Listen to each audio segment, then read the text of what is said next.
Welcome to the World of Warcraft Q&A about almost everything panel. Here to answer your questions are J. Allen Brack, Tom Chilton, Ian Hazakostas, Dave Kosak, Corey Stockton, and Greg Street.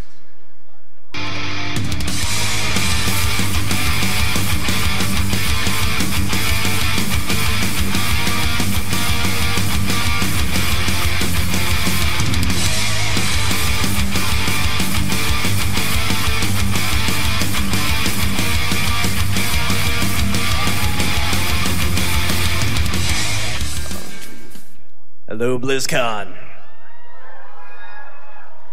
One person's name that you didn't hear that we were lucky enough to drag away from other stuff is our art director, Chris Robinson, who's here in the end.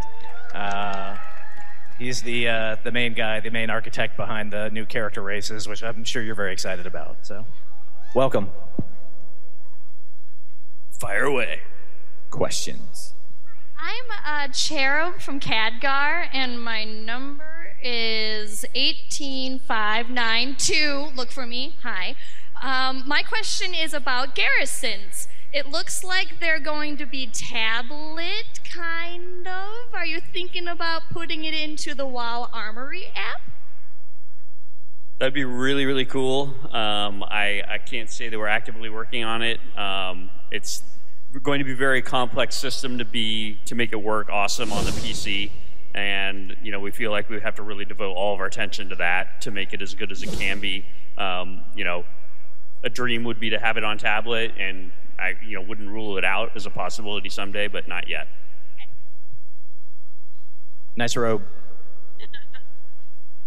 Hi.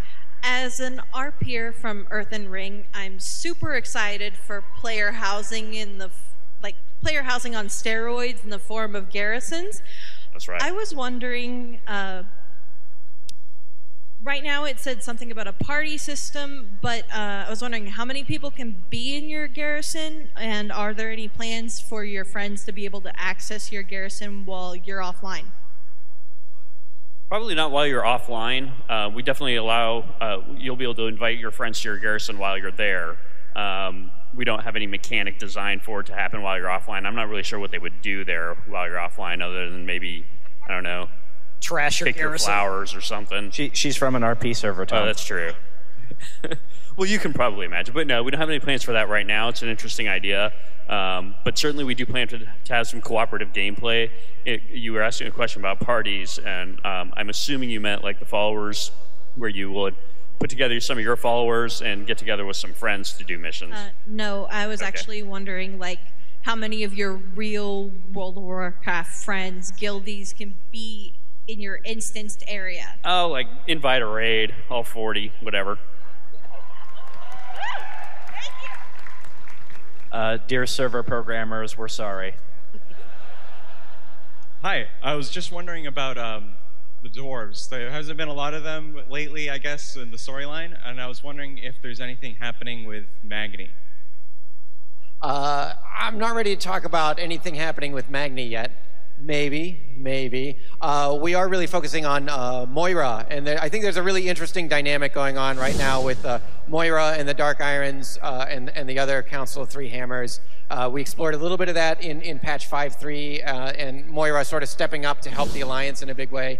And we're going to see a few Dark Irons. We're going to see a little bit of that happening in this next expansion as well, to kind of continue that story on. So we'll get a little bit of that, a little taste of dwarves. Delicious dwarves. How you doing, Brunsgott, Badass Warrior? Got a question.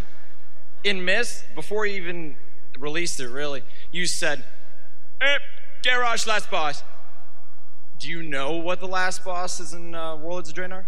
Or can you tell us, please? Grommash Hellscream. What? All right. What, did you not want to know? So we can kick both Hellscream's ass. That's right. Hell yeah. You're welcome. All right. Quick questions. One, there are certain zones like Silverpine and Twilight Highlands where you meet Garrosh and then talk to him, but Garrosh isn't the War Chief anymore, so will they be updated to War Chief Vol'jin? And is the Emerald Dream restricted to Azeroth, or is there an Emerald Dream on Draenor and Argus and other planets? Two good questions. Emerald Dream is very much kind of an Azeroth sort of creation when the Titans created Azeroth. The other question, wait, what was the first question? Updating the old content. Yeah, it's actually pretty resource intensive. So I think we'll leave the old content as it is. You know, when you're playing the old world, you're really playing Azeroth as it was during the Cataclysm and experiencing those events that happened during the Cataclysm, and then the other expansions move the timeline forward. I mean, the reality is we keep our existing content there, and it's sort of a timeline that you're playing through story-wise as you level up and as you're going through, you know, Northrend, obviously, in reality, the Lich King has been vanquished, the Scourge largely defeated, but obviously there's still a present threat, and of course Garrosh is there leading the Horde forces, but it all makes sense. It comes together as you hit max level. We want to keep that intact for people to play through as it always was.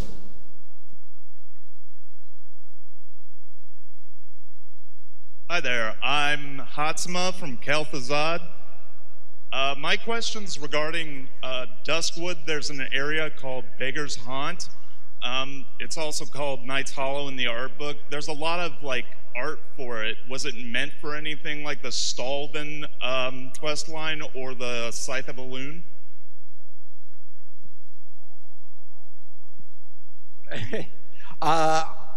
We don't really have any plans to use that area for that. Sometimes when we get on a roll, we create a lot of awesome art. And this guy is on top of it. Sometimes we don't get to use it as much as we should have, but that is a cool area, but we don't really have any other plans with it.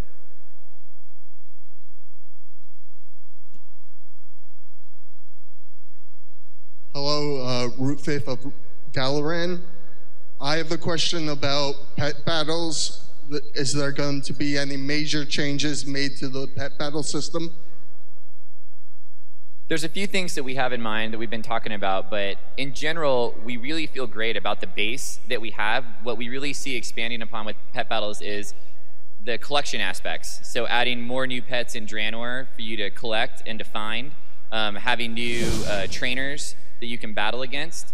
There's a couple ideas for things in the garrisons that we could do too. We've got one building is called the Pet Stable there, and we're thinking about giving you the chance to maybe fight a unique trainer there. Maybe that might be a way that you could finally get epic pet battles from that building too. So there's a couple ideas on the table there that we can do with that.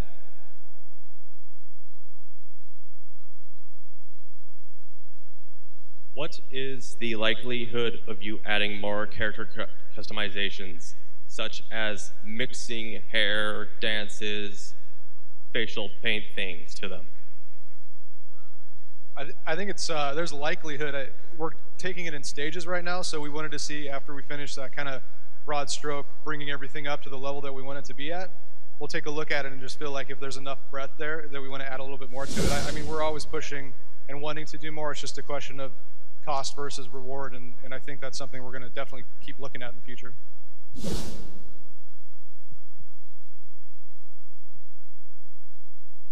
Hi, my question is, are we going to see Rathian in the next expansion? I love Rathian. You guys love Rathian? Yeah. Pretty cool. I think he played a great role in Pandaria, and he helped kind of put the whole story together in Pandaria in a really neat way. He might take a little bit of a break. It doesn't feel right to have him do another legendary quest in the next expansion, so I would expect a cameo, but I wouldn't expect that kind of role again for Rathian. So he's not the final boss of Warlords? He's Grommash will ride him into battle.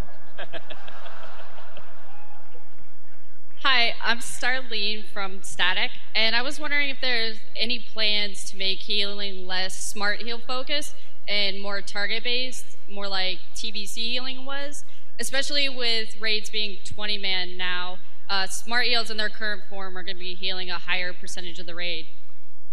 Yeah, and I think smart heals are one of those things that we agree have probably gotten out of hand to an extent. I think that as more and more heals have been converted over to be smart, it actually comes at the expense of some of the engaging and interesting healer gameplay at times. where you have a raid that's standing in a Healing Rain and an Efflorescence and a Holy Word Sanctuary, and then there are Ancestral Awakening and Atonement procs going on, and someone takes a really big spike of damage, and the good player is like, oh, that person took a big spike of damage. Let me go cast a Flash Heal or a Flash of Light or whatever. And when you're about halfway through your cast, in the meantime, that Healing Rain and Efflorescence and everything else has ticked, and your heal overheals. And you're like, well, okay, I guess I should have cast more smart heals. So I think we want to keep some place for those, and AoE targeted heals is always tricky. I mean, we have Prayer of Healing as kind of the only remaining party targeted heal in the game. One thing we're exploring is maybe actually making smart heals a little bit less smart while still keeping some of that functionality. So a way this might work would be to actually have most of our AoE smart heals simply prefer people who are injured over those who are not, like the way Chain Heal hops, rather than actively seeking out the most injured and lowest health target. This could make healing feel a lot more like it does on Malkorok, for example, where people with a full green shield are completely ignored by smart heals, but otherwise it doesn't discriminate between someone with a weak shield or a strong shield, and you actually find yourself having to still make those intelligent choices to single target top people off, while smart and AoE heals remain useful. So that's a yes? Yes. That's an Ian yes. Pretty much. Ian, she's got your number. One more Nailed quick it. thing. Greg, are you going to take away the 25% penalty to Chakra? It's not a bonus. We've struggled a lot with that kind of design of, I'm going to go into this mode to do one thing and switch into this other mode to do this other thing. I don't know that there's many successful attempts in the game. We still like Chakra as a mechanic. We've been exploring some other things we could do with it. It's also possible we could just pull the whole thing.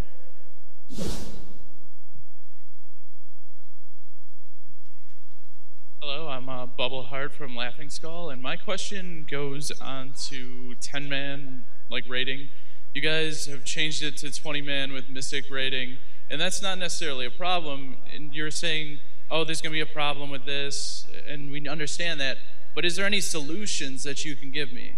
Because besides recruiting or going on to merge another guild, what options do I have and what hope do I have? I mean, I have tons of people on my guild alone saying, oh, this is terrible, I might end up quitting. So either recruit or find a new guild. What solutions do I have? Ultimately, we want to make it easier for people to find others to play the game with who are of a like mind. And things like Connected Realms are helping with that on lower population servers. And part of the point of giving advance notice of this change, I mean, the reality is it's not like you're going to go back from Blizzcon to Siege of Orgrimmar and have to completely change your guild structure overnight. It's something that can happen over time, and with the new expansion and people returning to the game, and the fact that you're still leveling up, gearing up, progressing through Heroic before you get into Mythic, the hope is that there is time for guilds to adapt and fit their rosters in terms of what they will look like then to the new 20-man Mythic structure. Ultimately, it's a change that's being made in the long-term interests of the health of that level of rating overall. One of the things we realized as we had expanded Flexible to cover all the other raid difficulties was Mythic, the highest tier, was the only thing that was left over. And the question was, do we keep this parallel 10 and 25 structure just for the top % of the game's rating population, or do we try to streamline it in a way that's really going to let us better focus our raid design and tuning and content going forward?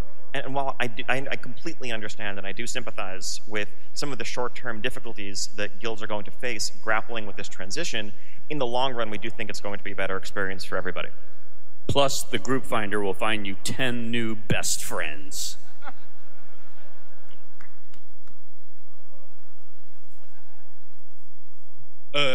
I'm with Kel'Thuzad US Divinity. I talked to you yesterday, or the day before yesterday, Ian, at the dinner about the Hunter AoE abilities and how we only have targetable AoE abilities. What does Blizzard intend to do about this? I'm not sure the context of the conversation. Ultimately it's something for Greg maybe to speak to an extent. I mean, part of the context was specifically, I guess this is volley, and Hunter's missing volley, and the ability to just kind of lay down that blanket AoE kind of Blizzard flame strike style without needing a specific target. I think it's fair to the extent that we create and encounter situations where you want to be able to kind of pre-drop your AoE or pre-plan your AoE before there's a target there. And I mean, historically, that's the sort of thing we've maybe explored with glyphs to modify behavior of abilities, but it's not something that I can necessarily give a definitive answer to, unless maybe Greg wants to jump in. Yeah, I think overall with the problem with, you're talking about the original volley, there are players who want to do the best damage they can, and obviously having a very simple rotation will help with that.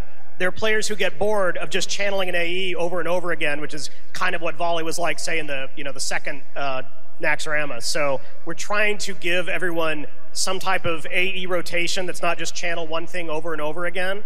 And with hunters, we wanted to incorporate things like whether it was multi-shot or beast cleave or glaive throw or the level 90 talons to try to do something besides just channel a bar and have arrows fall from the sky, and when you finish, channel another bar.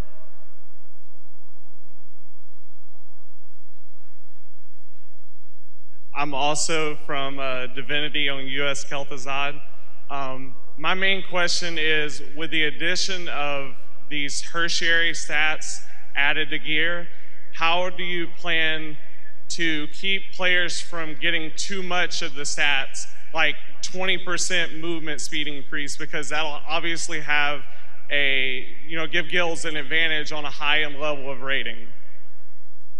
The intent is that the tertiary stats are rare enough that you can't go out and farm, say, movement speed. We may not even put it on every slot. Maybe movement speed can only appear on boots and bracers, for example, and then if there's only a 10% chance you'll get that, you'll have to farm for a long time, probably beyond the point at which the progression is even an issue before you can complete that set. Kind of similar to Warforged, right? It's very difficult to actually try to get a full set of Warforged. I don't think players generally have the expectation that they're going to get that. And with the addition of these chance drops, are you removing heroic Warforged gear? No. I think the thought here is that these are multiple vectors along which items can be different and maybe special. That overall, the odds of you seeing an item that is better in some way, be it with a tertiary stat or a socket or Warforged, are probably going to be higher overall. And it's just going to be more variety and potentially more interesting combinations and ways to interact with your items.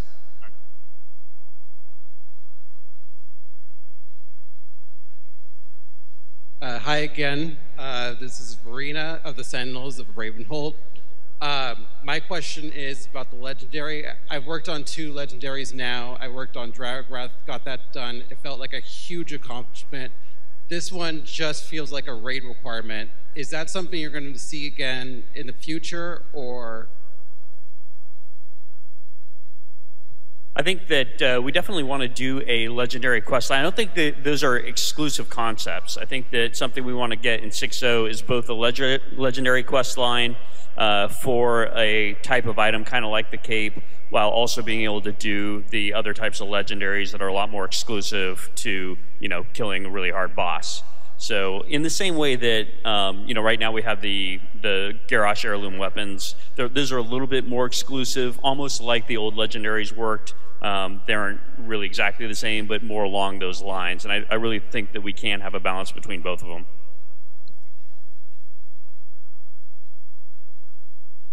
Hi, I'm Scott. I was wondering if for people that have multiple characters, if they'd be able to enlist their alts as followers for their main character's garrison.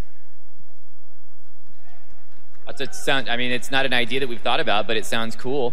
We know that we have to come up with some sort of solution to deal with the fact of the garrisons they're unique per character. They're not an account-wide thing. And so we've got to do something there to help you so that, if you want to make another garrison in your alt, we've got to have like some sort of shortcut or a way to do that. We're not really at that point yet in the design to get there to be able to talk about it. But it sounds like a cool idea. Maybe we could pull in their name, their gear, something like that. Could be awesome. How you doing? Joe Castle from Pittsburgh. Go Steelers. I had a lore question.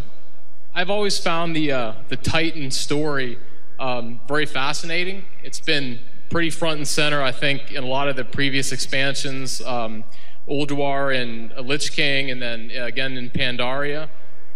Can you say anything about that? Is that something we might see in the next expansion? Is that something that might maybe become its own expansion as far as developing that storyline a little bit more?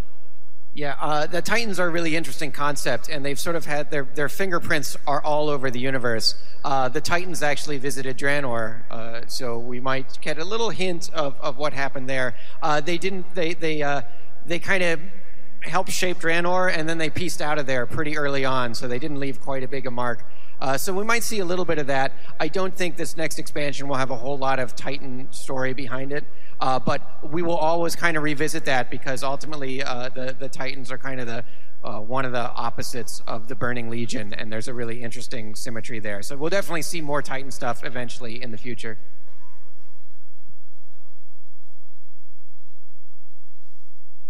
Hey guys, my question is more about, I love that you're cutting out the crap on all the items like hit expertise.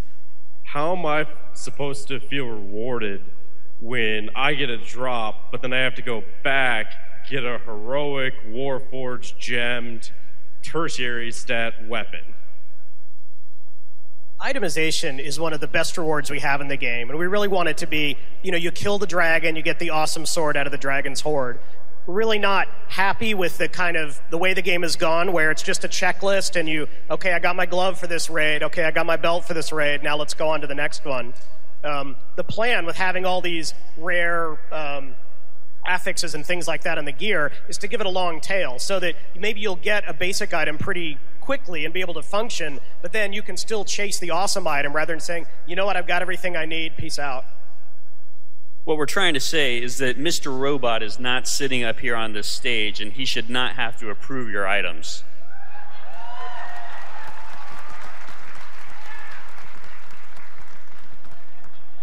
Hi, I want us to thank you for the green fire. Thank you. But my question is, as a raider in the heroic progression, are we going to be continually be punished for nerfs and buffs for any changes amongst, because everyone being troll, but we just use T-Morph to play another race, it seems kind of unnecessary. I mean, so there's a couple of questions wrapped into that. I think as far as racial balance goes, I think in terms of the factions and the throughput in terms of pure damage potential from the racials, there's some balancing to be done there. I think beast slaying can stay beast slaying and not be 5%. I think that the various hit and expertise racials that a lot of alliance races have, well, those aren't going to do anything anymore because hit and expertise don't exist. So we'll have to come up with some other passives to replace those, and hopefully, in general, narrow the gap. I mean, our idea is that you should play the race that you want to play for sort of the fiction and the fantasy, or maybe some of the utility. And I think we're generally happier with racials like Goblin Rocket Jump or Worgen Darkflight that offer an active capability versus those where you say, well, okay, this sim's 2.3% better, so I need to be this race.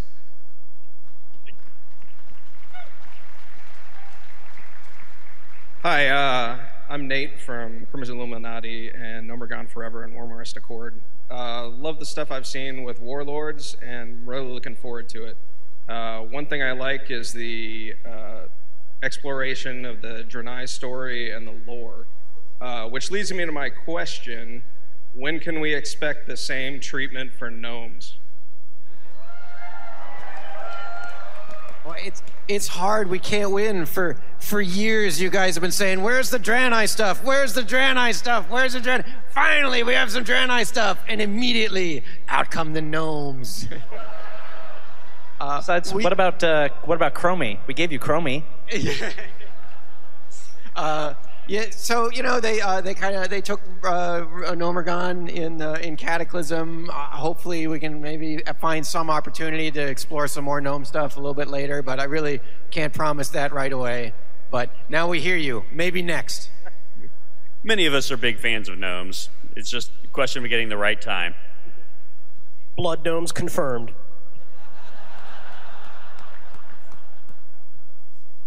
Hi there. I'm Celeste from MMO Champion. That's not a server. No. Seeing as Starlene stole my question about removing the plus heal from Chakra, please, how many healers are you expecting to be running in the new 20-man format? 18. And what sort of mana game are you looking to emulate from that? I mean, I think healer composition is always going to vary a little bit, particularly at the very high end where guilds tend to min-max. My assumption would be that right now, where 6 healers is often considered a baseline for a 25-player raid, you'll probably see 5 healers as a baseline, and you'll see 4, maybe 3 in some extreme cutting-edge, heroic, mythic progression kills where you need to drop healers to squeeze out as much DPS as possible. But ultimately, one of the advantages of having a fixed raid size is that we can think about and target and implement mechanics that we often may have had to discard because they wouldn't have scaled down and been adaptable to 10. Splitting your raid up into more groups than 2, for example, or anything that really depends heavily on a single class mechanic like Spellsteal or Enslaved Demon or Blink or what have you. Anything that requires a specific class ability, we can't do because we can't assume that you have that class present in a 10-player raid. But in a 20-player Mythic mode that's really crafted for that specific size, there are a lot more possibilities. Thank you. Hi, I'm Gong Yu from Warcraft Accord. I like the idea of the events being allowed in Draenor to make it feel more alive. So what I'm wondering is that idea going to be looked into for older content, not necessarily rehashing anything like Cataclysm, but to make those older places feel more alive so that anyone leveling again or any new players could go around and say, hey, look, there is a barn on fire or something, and take a look, see if they can help. We definitely love dynamic content, and it would be awesome to be able to incorporate that in the old world. But we also have to kind of juggle our resources, and we really want to concentrate going forward on the new stuff we're creating. So not in the immediate future. We're not really planning to do that. We definitely plan to really keep experimenting with it in Draenor, though, and really try and find the right balance that makes the world feel alive all around you. And I think that's going to be really compelling.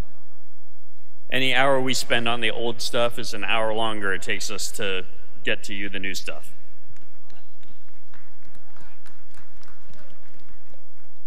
I'm a Archlight of Mugfell. I'm sorry, a Hydral. I just have a novelty question. I play a mage. Is it possible we can change the color of our evocation?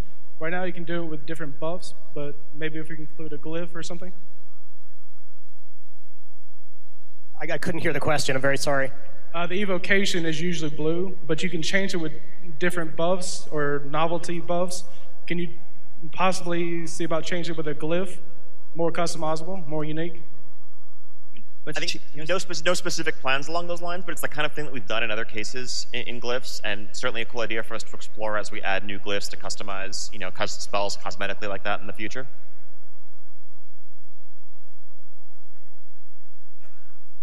Hi, are bonus rolls continuing in 6.0?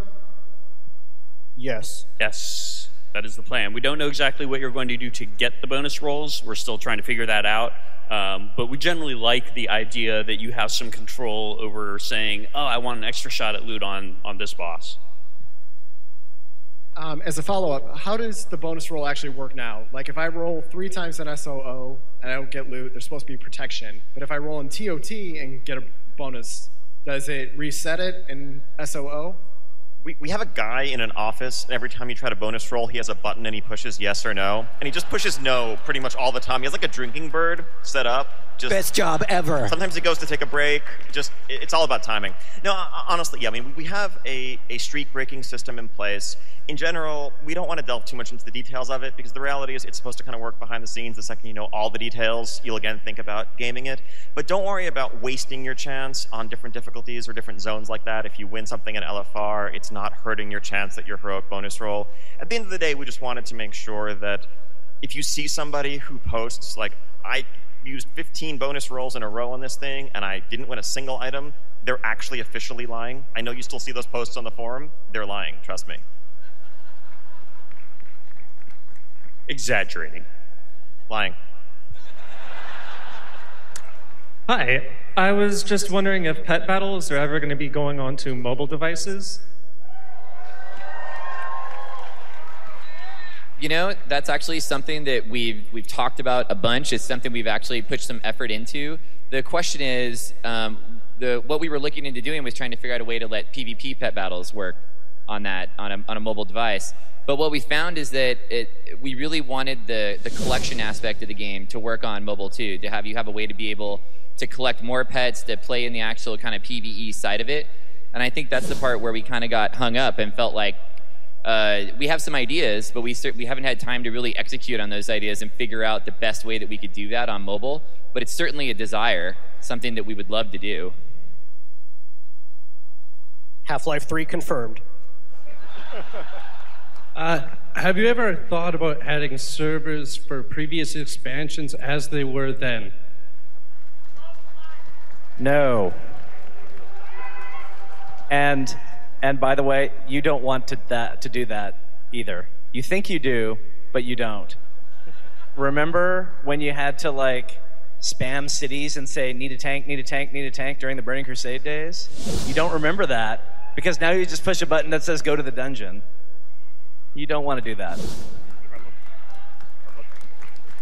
Remember that one bug that really pissed you off that we fixed like 2 years ago? Still there in the past. Hi, I'm Tamerlane from Elias Anathism. I have a lore question.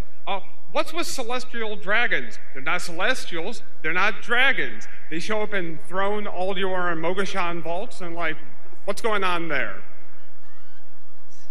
That is an excellent question. What are celestial dragons?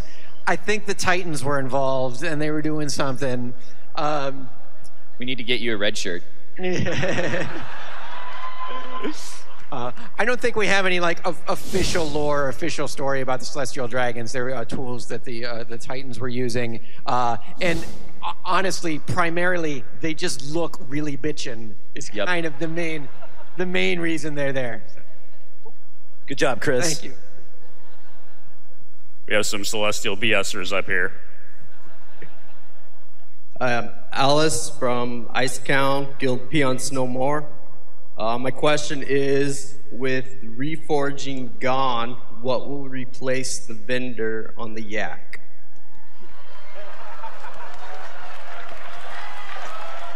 You know that question came up almost immediately after that presentation.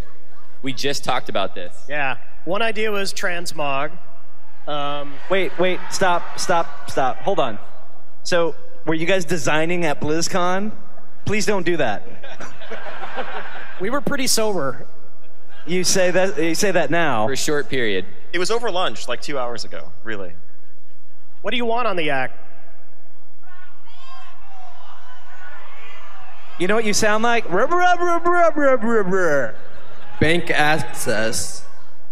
No way, dude. I think they said a flask vendor. Vanilla servers on the Yak? Was that what it... That's what I heard. Confirmed. Hey guys, the Disaster for Skull Crusher. My question was about the Horde and Lion crests. The Lion's crest is a lion, but there are no lions in the Eastern Kingdoms whatsoever. So where did they come up with that? Well, Uther Pendragon's crest had dragons, and there were none of those in England, were there? Burn.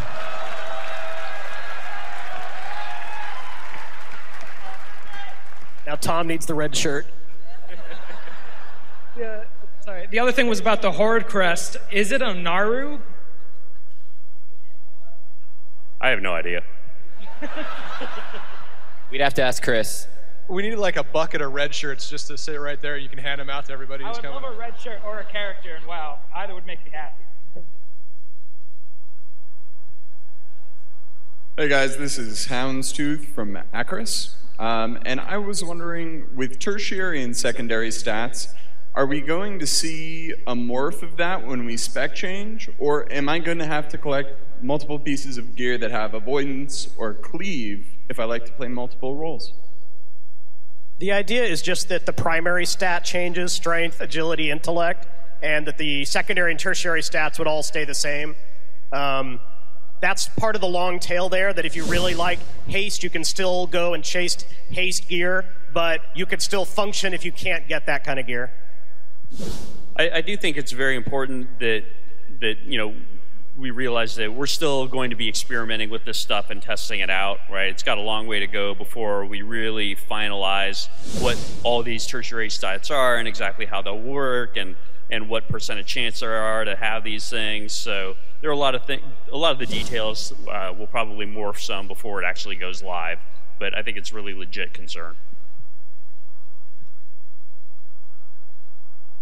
Hey, I was wondering, with Warlords of Draenor kind of bringing up the past again, would you ever maybe possibly consider the old Warcraft games being available to play again on a modern computer, please? So we actually have a guy on our team, actually several guys on our team, who are actually working on a side project to do something like that in some form or fashion. You know, we're fans of Warcraft 1, Warcraft 2, Warcraft 3, and we'd love to replay those games for sure. Thanks. So I was wondering about the garrisons. Are they going to be in predetermined locations throughout the zones? And in one of the slides, I noticed the dance studio. What do you mean? What? I'm not sure what you're talking about. I saw it in the medium buildings there. I don't think that's accurate. Is that an announced feature? I don't know. It's weird. Surely we would never troll our player base like that. We would never do that. It's ridiculous to even suggest such a thing. Who would do that? But in regards to your first question, yes, the garrisons are in a predetermined location in the zone. And it'll be like that for all the different zones that has a garrison. So you can choose to, if you have it like in Shadow Moon Valley, you would be in that spot. If you choose to like maybe have it in Gorgrond, there's a predetermined spot there. And then within the garrison, you can customize it by placing the buildings wherever you want within that kind of predetermined area. But by having it be in a predetermined area like that, we can make it look super awesome. Like we've got them built right into the zones with waterfalls and lakes, and all the unique features of the zones themselves will be built into that garrison. So each one has a really unique kind of like vibe and feel to it. I think if we allowed complete freedom, most players would just like, I'm going to put it right in front of the entrance to Blackrock Foundry. Bleh.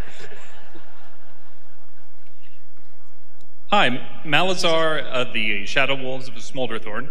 I had a gameplay mechanic question.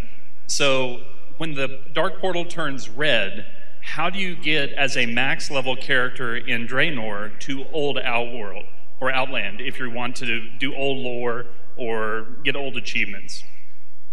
You're trapped there forever. If you're in Outland, if you're max level and you're in Outland, you want to get to Outland, we're still talking about that. We've actually talked about one way to do that actually might be through the Caverns of Time.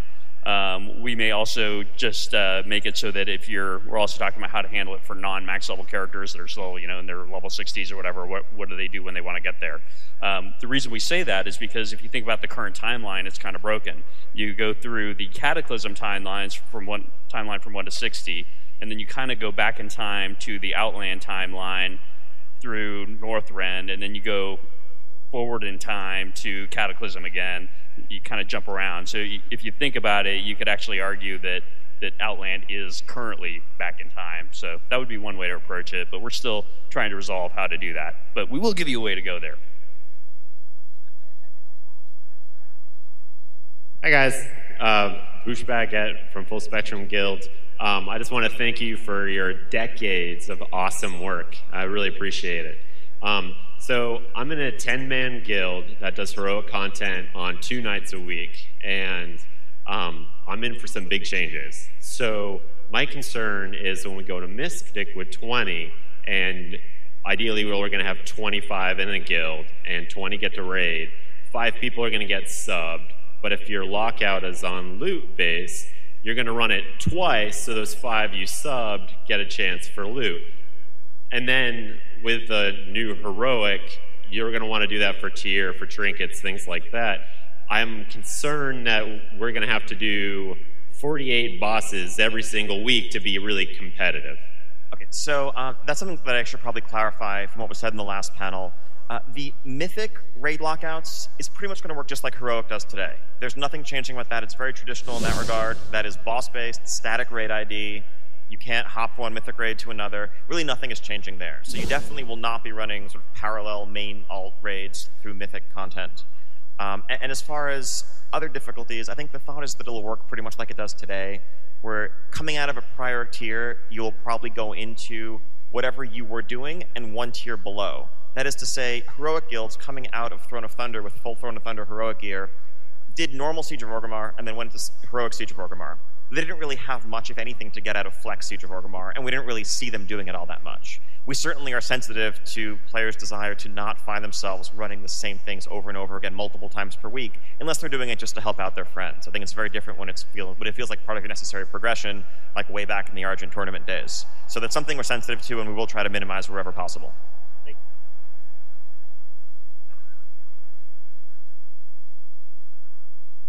Hi, I'm Mooney from Alune and the Sentinels RP server. In Dawn of the Aspects, we saw a great variety of proto-drakes and an immense variety of the different abilities that they had. I was wondering if we could get a bit of a definitive answer of the different dragonflights in their current form and their breath abilities. I really don't have time to go into detail on that on the panel, but it is something we talked about. Honestly, there's so many different sort of forms of dragons because that makes for great gameplay for us. It's nice to have a variety of draconic types of creatures to fight. Some of the details we haven't really ironed out as to whether they evolve into these other forms or how exactly it works. So that's a really good question. And I believe we have a printed book coming out that'll go into a little more detail about that, but I'm not positive about that. It's part of our sort of atlas kind of thing. So yeah, I don't really have an answer for that right here, but it's something we've been talking about.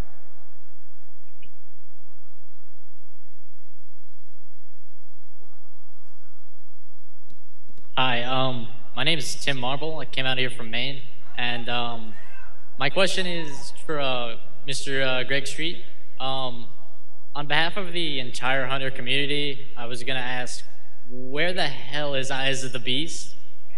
That was the coolest ability in the game, and it disappeared in Cataclysm.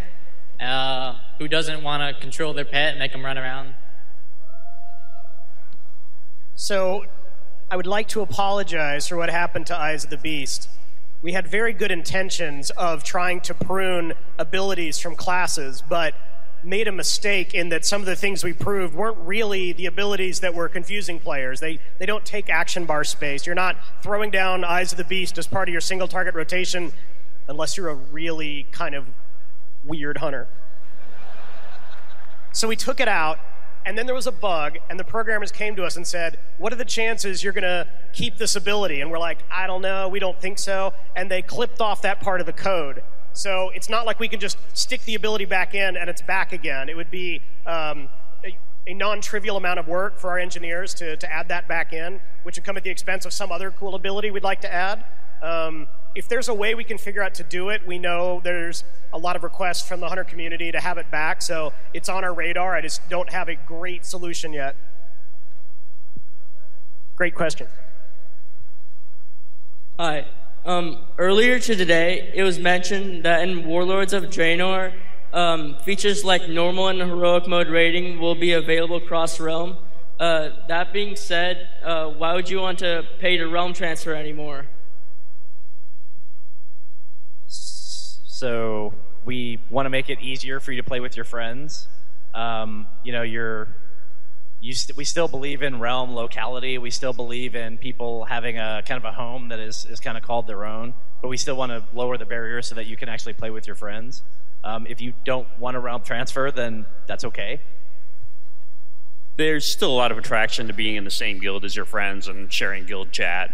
So that's one of the cool things about being on the same realm is just being in the same guild. What's up? So the Horde took a pretty big hit lore-wise. I was wondering, are you gonna even them out? I mean, the Alliance is kind of crazy, super strong. So what can the Horde do to get back to that level? You know, maybe absorb some of the Iron Horde after we're done with them? They could faction change to Alliance.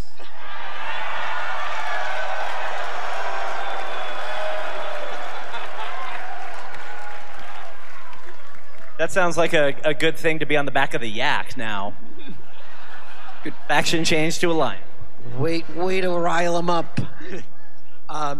So the Horde is really going to be able to go back and really redefine itself and really look at itself and what it values. And I think the Horde is going to come away from this little adventure a lot stronger and a lot more with a stronger core than ever before. And I think we're going to see that happen over the course of Draenor.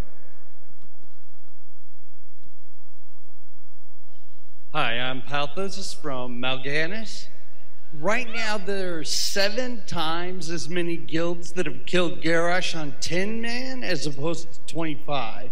Behind every one of those guilds is a unique culture, leadership, and style. By going to a 20-man raid, you're completely changing that. And what are you going to do to provide content for people that want to raid hardcore as a 10-man, as a small group? I mean, this is something that we've addressed. The reality is that moving forward, we have to make the decision. Do we want to support multiple different difficulties separately, only at this highest level, or do we want to streamline the system going forward? And our answer is that we have settled on 20-player content. And I completely understand that it is a difficult challenge and it's going to be a difficult adjustment to make, and that many people may be unable to make that adjustment, and that is unfortunate. But there is awesome content waiting for you at the end of the tunnel, and we ask that you bear with us and come with us on that trip, because we think it's going to be awesome when we get there. But I do apologize. You could also get really slow computers and just play heroic. Hi. My name is John. I play on Storm Reaver for the Alliance. I am an original WoW player. Been playing since 2005 from Fire Tree. The PvP aspect for World PvP has gone down. It feels like it has, at least. You have servers that are massively, highly populated in Alliance or in Horde, and there's no even. I understand you're doing the sandbox, but is there something for the world PvP aspect? To be honest, I don't know that that's really we've never really had that since back in the South Shore Tyrant Mill days. And honestly, the reason we had that was because there were no battlegrounds, right? There was no other alternative. What we did is we put in the honor system, which gave you a motivation to kill other players, and there was nowhere else to do it. So world PvP happened. I don't really know that that's something that we can or will be able to recapture. Certainly not when the realms themselves are really heavily imbalanced. I don't think anybody wants to be forcibly moved off of their realm or anything like that. So I think what we're going to do is we're going to try to focus on the world PvP zone that we're creating and make it a really fun place to go when you just want to go and have some kind of random PvP action, the big PvP sandbox. I feel like that's something that we can make cool and deliver on, but I don't think that we can really get that fantasy of the South Shore Terran Mill kind of thing back. Thanks. Hi, I'm Bayan from Wormrest Accord, and I'd like to ask if you guys were going to make any new hairstyles with the model changes. Yeah, we actually have like a backlog of hairstyles that we haven't yet put in, so we already have them. I think it's just a matter of like finding the right way at this point to put them in. So yeah, we have some of that stuff for you. Well, I was a little concerned just because there wasn't a lot with the ones that you showed up on the panel yesterday, so I was wondering if there was any more than that. Oh, like, is that all that we've done? Yeah. No, everything that you've seen so far is gonna be, like every single hairstyle is gonna be redone, so it's not just the stuff we showed. We just showed everything that we had done, but at this point, but we're gonna continue to work on it, so. Okay, thank you. Somebody ask about quivers and stuff, please. An answer for you this year. Thundersong, proud orc shaman of Sisters of Elune. The garrison's kind of satisfied about the secondary production profession, having the NPCs and building the workshops. However, what are the limits of that? I find a blacksmith. I build a blacksmith shop. Can he make me epic weapons? We're not actually sure yet. Yeah, I mean, I don't know. What we're looking at right now, we're planning to let you be able to find recipes through the missions. So like you put a blacksmith to work at the shop, you could send him on specific blacksmithing missions to pull back recipes. I don't think we've actually finalized which recipes you're going to be able to get. I mean, we could let you build epic blacksmithing items if we wanted to. I think it's just a matter of trying to balance that out with someone who actually is a blacksmith and making sure that it still feels valuable to be a blacksmith even outside of your garrison. Thank you. Hey guys. So I've been really impressed by seeing how transmog is going to work in Diablo, where you get the item, you've unlocked its appearance across all of your characters, and you don't have to keep it in the bank anymore. Any chance we could get that into WoW? Yeah, it's something we definitely like to do. There's quite a bit of time and effort that we have to put into it. We have a kind of an idea for a collection system and how that would work. I don't think it's something that we'll be able to finish by the time Warlords of Draenor comes out, but it is on our minds. We almost showed it in the presentation, but we knew that would then turn into a promise that we were scared to break, but it's pretty awesome. Nathaniel from Cenarian Circle. My question is about instances, particularly heroics. So for Firelands and Wrath of the Lich King, when the endgame content came out, we had a lot of really cool heroics that came with it in addition to the ones we had before. In Pandaria, we didn't really see that. It's kind of a gap. In Warlords of Draenor, are you going to bring back that system? It's really weird to hear myself talk.